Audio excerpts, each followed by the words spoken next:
अस्सलाम वालेकुम जी, कैसे हैं आप सब? उम्मीद है कि आप सब ठीक-ठाक होंगे, जहाँ होंगे खुश होंगे। तो आज का व्लॉग मैं स्टार्ट कर रही हूँ हमारे शाम के खाने से। तो इसमें कुछ क्लिप्स मैंने ऐड किए हैं शाम के खाने के, जहाँ मैं खाना बना रही हूँ और उसके बाद फिर मैं आपको लेके चलूँगी रियल डिज़ास्टर की तरफ।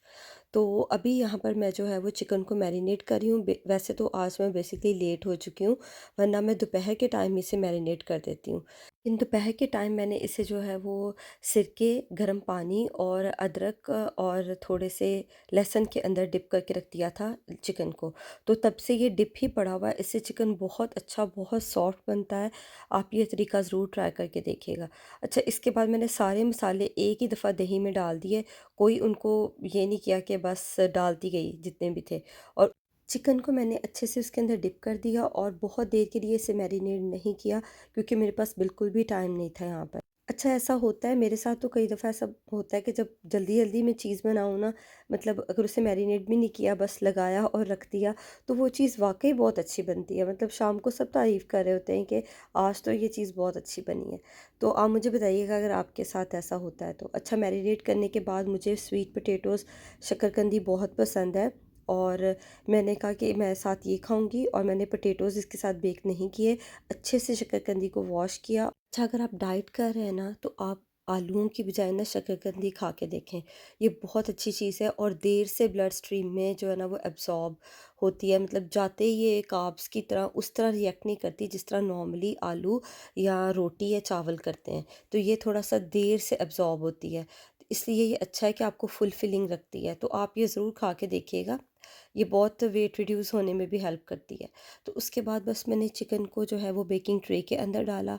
जितना भी ये लेफ़्ट ओवर मसाला होता है ना मैरिनेशन का, ये योगर्ट ही होता है ना बेसिकली, तो इसको चिकन के ऊपर ही मैं डाल देती हूँ।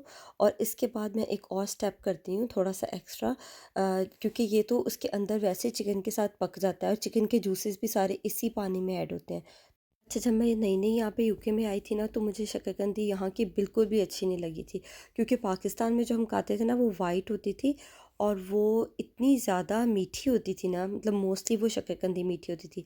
लेकिन जब मैं इसको बॉयल करती थी ना, मुझे ये मीठी नहीं लगती थी, मुझे लगता था कि ये क्या है, मतलब वो पंजाबी में कहते हैं ना फोकी सी बिल्कुल ना, कोई उसमें सुर स्वाद नहीं होता था।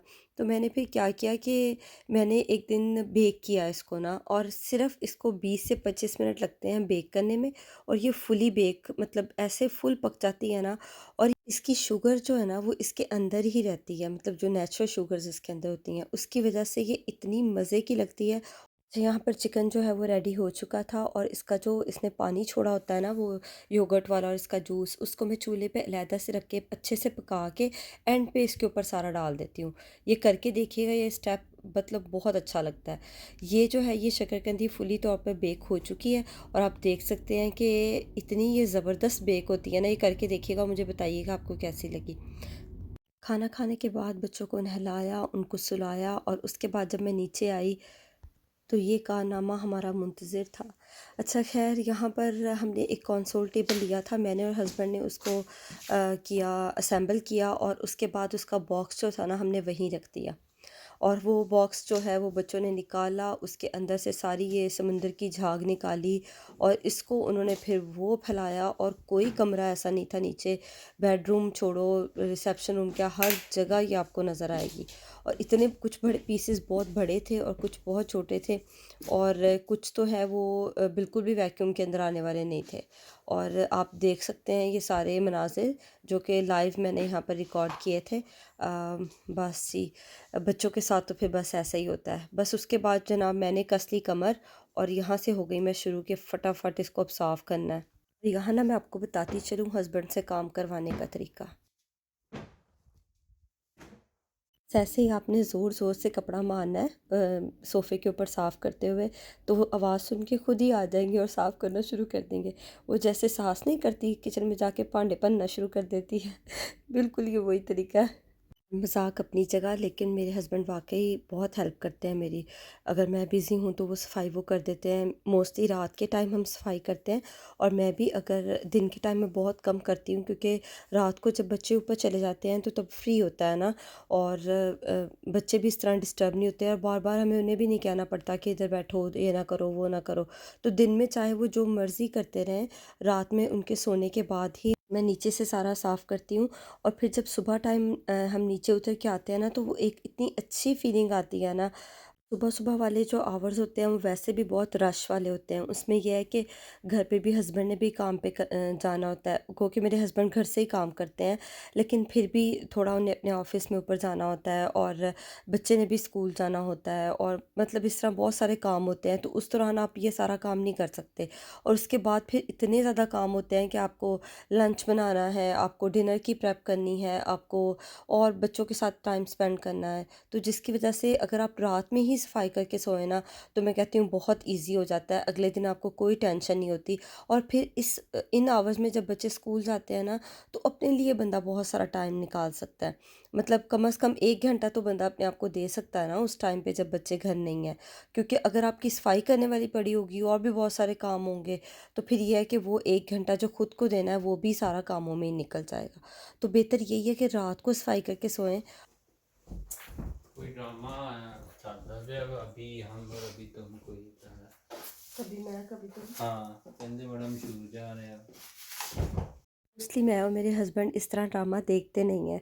और जब हमें कोई पता चलता है ना कि कोई ड्रामा बहुत ज़्यादा फेमस है, या जिस तरह भी वो बता रहे हैं कभी मैं कभी तुम का, और इसी तरह एक ड्रामा था आई थिंक परिज़ाद, तो हमने उसकी बहुत तारीफ़ें सुनी थी, तो फिर हम वो ज़रूर देखते हैं, और फिर वो हम बिंज वॉच करते हैं। लेकिन मोस्टली जब हम टीवी देखते हैं साथ में शाम में, तो फिर हम क्या करते हैं, चाय पीते हुए कोई डॉक्यूमेंट्री देखते हैं, या फिर कोई इस्लामिक स्कॉलर का हम ज़रूर बयान सुनते हैं। जो हमारे माइंड में क्वेश्चंस आ रहे होते हैं उनके आंसर्स के लिए हम स्पेसिफिकली यूट्यूब के ऊपर ही वो सर्च करके, तो वो हम ज़रूर उस पे सुनते हैं। जो हस्बैंड है वो वैक्यूम क्लीनिंग कर रहे थे, और मैं जो है वो रूम में आई थी, क्योंकि बच्चों ने यहाँ पर भी बहुत ज़्यादा ये बिखेरा हुआ था सारे टॉयज़ वगैरह ना। तो सबसे पहले तो मैंने यहाँ पर टॉयज़ इकट्ठे किए। उसके बाद ये जो जहाँ के जो बड़े वाले पीसेस थे ना, ये वैक्यूम को ब्लॉक कर रहे थे, इवन दो कि हमने वो दूसरा भी उसका ऑन करके देखा, लेकिन वो पाइप को ब्लॉक कर रहे थे, जिसकी वजह से फिर मैंने सारे जो बड़े पीसेस थे ना उनको पहले उठाया अलहदा से, और उसके बाद जो स्मॉल पीसेस थे ना वो वैक्यूम उसके ऊपर सही काम कर रहा था। तो इसी तरह ही फिर बस इनको जो बड़े वाले पीसेस हैं उनको अलहदा से उठाया। और ये ना इतनी कोई थोड़ी सी भी इसको लगाओ ना हाथ, तो ऐसे ये फैल रही थी ना, मतलब दूर दूर इसके पीसेस जा रहे थे, और इतने छोटे छोटे बारीक बारीक पीस के पीसेस होते हैं, जो कि जितना आप उसे समेटो उतना ही उड़ते हैं। तो इसको समेटना जो है ना वो सबसे बड़ी स्ट्रगल थी यहाँ पर ना। पहले कुछ साल तो बच्चों के साथ घर ऐसे ही होता है, जितना साफ़ कर लो उतना ही गंदा होता है।